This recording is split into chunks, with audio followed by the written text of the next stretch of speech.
Bom momento, nono ano. Aqui é o professor Edgar para mais um encontro, uma aula de história, né? Como vocês podem ver aqui em cima, nós já estamos agora entrando no módulo 4 e o tema do módulo 4 é a Segunda Guerra Mundial. A gente vai começar falando um pouco dos antecedentes da guerra, por que ela vai começar, e depois a gente aborda um pouco mais sobre os desenrolares dessa guerra, tá? É bom a gente destacar já aqui no primeiro slide, que na apostila de vocês também traz isso, né? Dizendo que a Segunda Guerra Mundial também é conhecida como a Guerra Total. Quando a gente for abordar lá os acontecimentos da guerra, a gente vai entender por que a gente chama ela, então, de a Guerra Total. Mas vamos seguir, então? Bom, para começar, a gente tem que falar um pouco do contexto. Eu vou fazer aqui mais ou menos uma revisão do que a gente já viu até aqui, tá? A gente sabe que a Segunda Guerra Mundial, alguns fatores que vão levar à Segunda Guerra é a crise de 29. Vai ter uma série de questões econômicas, né, que foram iniciadas na crise de 29, que vai gerar desemprego, vai gerar uma necessidade de buscar saídas para a economia. E essa crise econômica, que começa em 29, vai fazer com que a Europa, principalmente, mergulhe em crises, em tensões, que vai gerar lá a ascensão dos regimes totalitários, como o fascismo e o nazismo. Uma outra questão que eu gosto de lembrar com vocês aqui é o Tratado de Versalhes, que vai fazer com que a Alemanha sofra uma série de sanções e ela vai querer se vingar, digamos assim, do resto da Europa. E também tem a questão da Liga das Nações. Só para lembrar para vocês, a Liga das Nações vai surgir logo após a Primeira Guerra Mundial, com a tentativa de apaziguar os ânimos na Europa. E essa tentativa vai ser completamente falida, assim, ela não vai dar certo, tá? Então por isso que eu coloco aqui que falhou a Liga das Nações. Devido a essas tensões ou questões econômicas geradas pela crise de 29, você vai ter aí um medo, digamos assim, da burguesia europeia com as soluções, ou com a solução soviética, né, do regime comunista socialista. Eles colocavam em xeque a questão da propriedade desses empresariados, e é por isso, então, que esses líderes, esses empresários vão acabar apoiando financeiramente a ascensão de regimes como o fascismo e o nazismo. A Segunda Guerra ela é bastante conhecida pela sua capacidade de destruição, tá?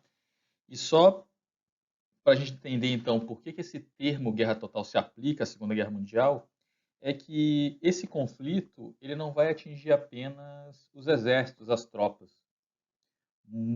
É pela primeira vez na história que um conflito vai matar muito mais civis do que militares, tá? Só para vocês terem uma ideia, a gente vai ver isso depois. A Segunda Guerra Mundial vai matar aí cerca de 40 milhões de pessoas em todo o mundo, tá? Bom, como é que a gente chega então nesse estado de coisas, né? A gente vai falar um pouco da Alemanha. A trajetória da Alemanha mostra um pouco como é que a gente dá início à Segunda Guerra Mundial. Então, só para a gente relembrar aqui, ponto a ponto aí, do que a gente já tinha visto em episódios anteriores ou em aulas anteriores aqui de história. A primeira questão aí que a gente tem que colocar é o Tratado de Versalhes. E aí tem três questões que eu gostaria de relembrar vocês. O Tratado de Versalhes faz uma punição através do território da Alemanha. A Alemanha vai sofrer diversas punições territoriais e o país vai perder 13% do total do seu território e 10% da sua população que viviam nesses territórios, né? Então, essa vai ser a punição territorial sofrida pela Alemanha. Além disso, a Alemanha não vai poder ter um exército muito grande. Então, os países que fizeram o Tratado de Versalhes, que foi a França, a Inglaterra, eles vão procurar neutralizar a força militar alemã, de forma a equilibrar a balança de forças na Europa. E aí, parece que o exército alemão não poderia ter mais de 10 mil membros. Tá? Mas o que pegava mesmo, que foi mais problemático para esse momento histórico, é a punição financeira.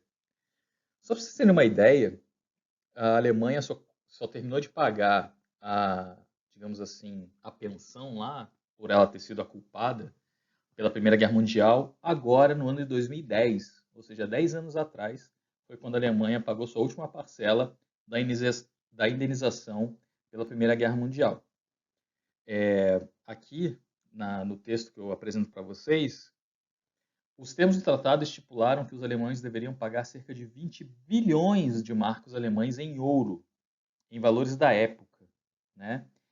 Que deveria ter sido pago até abril de 21, mas tempos depois, franceses e britânicos exigiram mais de 200 bilhões de marcos, e aí a última parcela a ser paga foi paga agora, em 2010. Isso, numa situação já de crise econômica, vai fazer com que o nazismo e o fascismo na Itália tenham, então, mais razões para acontecer. E quais seriam, então, as consequências desse tratado, né? Ele queria assegurar a paz através da Liga das Nações e não vai conseguir, né? O que ele vai impor à Alemanha, na verdade, é uma humilhação. Vai fazer com que a Alemanha, então, queira se vingar.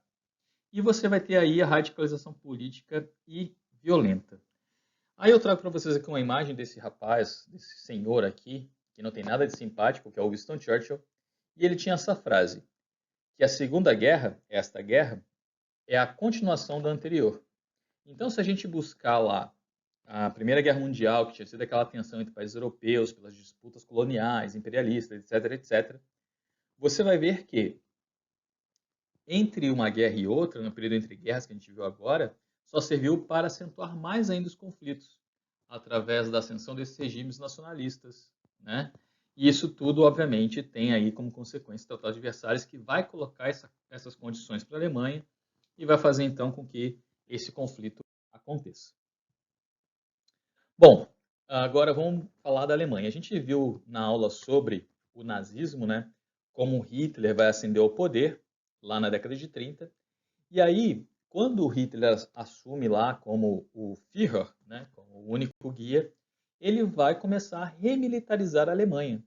Ele vai começar a ignorar o Tratado de Versalhes e vai começar a produzir, né, armamento como tanques, carros para a guerra, armas, muitas armas.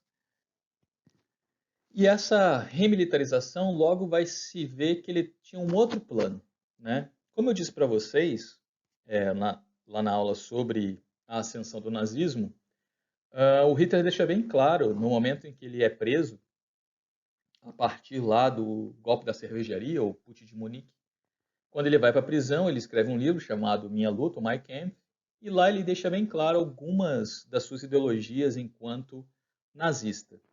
E uma das questões ali é a palavra espaço vital, que seria a quantidade de terras ou territórios ou recursos naturais que a Alemanha necessitaria para ter lá o grande império, o Terceiro Reich, né? Por isso, então, que em 1936, após uma remilitarização da Alemanha, a Alemanha vai fazer sua primeira invasão, que vai ser praticamente ignorada pelos países como Inglaterra, França e todos aqueles que participaram do Tratado de Versalhes. E o primeiro lugar que eles vão invadir é a Renânia, que é ali próximo ao território da Áustria. Tá? 2 anos depois, em 1938, às vésperas da Segunda Guerra Mundial, você vai ver já que a Alemanha vai anexar a Áustria como um todo. A Áustria, ela já tinha vários alemães vivendo lá, então foi meio que um acordo, tá, de anexação. Mas já mostrava aí as intenções, né, do Hitler de expandir as fronteiras. Obviamente que vocês vão perguntar assim, tá, professor, mas ele dava sinais claros, porque começou a invadir esses lugares, por que a Alemanha, ou melhor, por que a Inglaterra e a França não tomaram, né, porque os países europeus ali ao redor não tomaram uma atitude? Os estudiosos, né, ou os relatos da história dizem que eles não vão interferir porque eles estavam evitando um conflito direto com a Alemanha. E também tem uma outra questão, eles acreditavam que a Alemanha, tá, ia se chocar diretamente com os interesses da União Soviética. E aí o que acontece? Os grandes inimigos do capitalismo ocidental, digamos assim, os soviéticos lá, com as iniciativas socialistas comunistas, iriam se chocar diretamente com os nazistas. Isso faria com que eles se enfraquecessem e aí a Europa em si, a Europa ocidental capitalista, não precisasse dar conta nem dos alemães nazistas, italianos fascistas, nem com os comunistas socialistas da União Soviética. Só que esse, essa ideia, né, de eles se enfraquecerem não vai dar muito certo. Eu já vou dizer por quê. Em 38, eles invadem a região dos Sudetos, na Tchecoslováquia. Em 38 é feita uma conferência em Munique. A Inglaterra, a França serão convidados e dali não se tira nenhuma conclusão até chegar na década de 30 ali. Se não me engano, em 38 mesmo. Vai ter aliança da Alemanha com o Japão e a Itália, que vai formar então o eixo Roma, Berlim, Tóquio. Quais serão então as consequências, né, da expansão alemã que a gente viu agora, né? Inicialmente, a gente vai falar da política do apaziguamento, que foi a política feita então por Inglaterra e França, principalmente, apaziguando os ânimos sempre, né, do que acontecia na Europa, das invasões da Alemanha, esperando que o conflito real fosse dado pela Alemanha nazista e a União Soviética. Só que esse plano, essa política de apaziguamento, vai acabar indo por água abaixo, quando no ano de 38 acontece o Pacto Molotov-Ribbentrop. O que é o Pacto Molotov-Ribbentrop? Tanto a Alemanha como a União Soviética, elas têm interesse nesse porto, nessa cidade aqui, ó, do mapa. Deixa eu só apontar aqui para vocês. Se vocês olharem aqui, nesse lugar aqui, você tem a cidade de Danzig, sei lá como é que se fala isso em polonês, e o porto de Gdansk. Ele era uma entrada ali para o Mar Báltico, tá? Para o Mar do Norte da Europa. E a União Soviética e a Alemanha tinham muito interesse nessa cidade, nesse porto. Para nem a Alemanha e nem a União Soviética terem uma vantagem muito grande, os dois vão entrar num contato, num tratado de não agressão. Então, por mais que a Alemanha estivesse sucessivamente invadindo vários territórios, ela contava que a União Soviética não fosse em nenhum momento agredi-la ou intervir nessas invasões. O problema é que a Alemanha decide, em setembro de 39, invadir a Polônia.